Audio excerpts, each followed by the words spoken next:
సోనియా నిఖిల్ బయట కూడా తెలుసని మీ అభిప్రాయం? లోపల వాళ్ళిద్దరు బాగా క్లోజ్ ఉంటూ అందరూ గమనిస్తున్నారు. Bigg Boss Telugu reality show తొలి వారం ముగిసి రెండో వారంలోకి ప్రవేశించింది. అయితే ఊహించని విధంగా ఫస్ట్ వీక్ ఎలిమినేషన్ జరగడంతో ఈ సీజన్ ట్విస్టులకు టర్న్లకు చాలా స్కోప్ ఉందనే అభిప్రాయాన్ని కలిగించారు. నిఖిల్ అండ్ సోనియా ఇద్దరు తేనె పూసిన కత్తి టైప్స్ అంటారు. 1000% రాసుకున్నమాట. కొన్ని వారాల ఇంటిలో బెజవాడ బేబక్క వినోదాన్ని పంచుతారు అనే నమ్మకం ఉన్న ఆడియన్స్ బిగ్ బాస్ షాక్ ఇచ్చారు. సరదాగా చిన్న గేమ్ ఆడదాం. First property. నా జీవితమే తల్లకిందులు చేసిన. తొలివారం ఎలిమినేషన్ తరువాత Bebakka in house interview Bigg Boss బస్కి ఇచ్చిన సంచలన ఇంటర్వ్యూ చూసాం.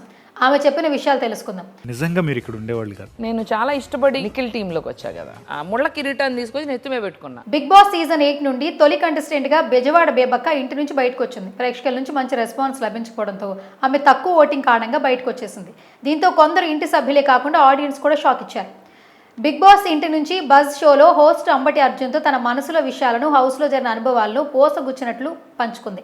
ఈ సందర్భంగా మాట్లాడుతూ షోలో అనుభవం కొత్తగా ఉంది, అర్థం కాకముందే బయటకు వచ్చేసా, ఇది ఊహించలేదు అని ఆమె చెప్పారు. తాను ఎంతసేపు ఇంకా సోనియా అనే తన టీంలో ఉండాలి, సోనియా అనే స్ట్రాంగ్. నిఖిల్ టీంలోకి నేను ఏరుకోరి వెళ్ళటం ముళ్ళ కిరీటం పెట్టుకుని ఉన్నట్టు అయింది.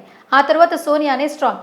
ఆమె గురించి ఎక్కువగా ప్రయారిటీ ఇస్తుంటే నాకు నచ్చలేదు. సోనియాను చూసి కొంత భయపడిన విషయం కరెక్టే. ఆమె నిఖిల్ తేనె పూసిన కత్తులు అని బేబక్క ఆరోపణలు చేశారు. లోపల వారిద్దరు క్లోజ్గా ఉండటం అందరూ చూస్తున్నారు.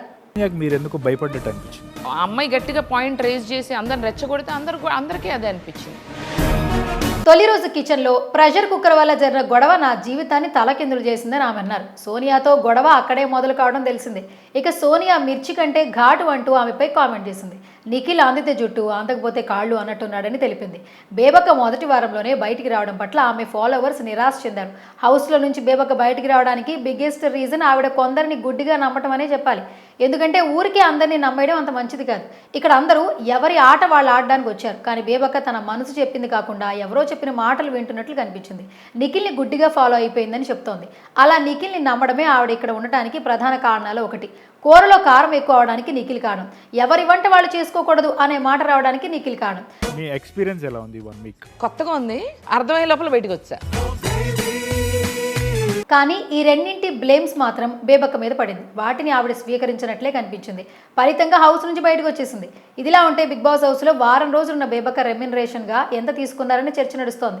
అందుతున్న సమాచారం ప్రకారం బేబక్క 1.30 లక్షలు తీసుకున్నారట. ఇది మినిమం రెమ్యునరేషన్. నాకు తెలిసి పాపం ఈ ప్రెషర్ అంతా నేను లేను కాబట్టి సీత మీద పడవచ్చు. అందరికంటే తక్కువ వారానికి 1.20 లక్షలు నాగమణికంటకి ఇస్తున్నారట. బెజవాడ బేబక్క ఇష్టపడి బిగ్ బాస్ హౌస్లోకి వెళ్ళింది. అలాంటి వారు రెమ్యునరేషన్ విషయంలో డిమాండ్ చేయలేరు. హౌస్లోకి వెళ్తే చాలని భావిస్తారు. తక్కువ మొత్తానికి ఒప్పుకుని బేబక్క బిగ్ బాస్ షోకి వెళ్లారట. ఇక అత్యధికంగా విష్ణుప్రియ చార్జ్ చేస్తుందట. విష్ణుప్రియకు యూత్లో భారీ ఫాలోయింగ్ ఉంది. విష్ణుప్రియ ఇన్స్టాగ్రామ్ అకౌంట్ని 2 మిలియన్స్ వరకు ఫాలో అవుతున్నారు.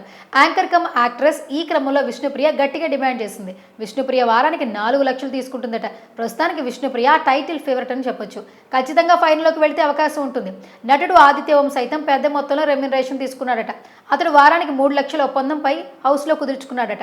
గతంలో ఆదిత్యవం హీరోగా పలు చిత్రాలు నటించారు. మిగతా కంటెస్టెంట్స్లో పలువురు 2 నుంచి 2.5 లక్షల వరకు రెమ్యునరేషన్ ఛార్జ్ చేస్తున్నారట.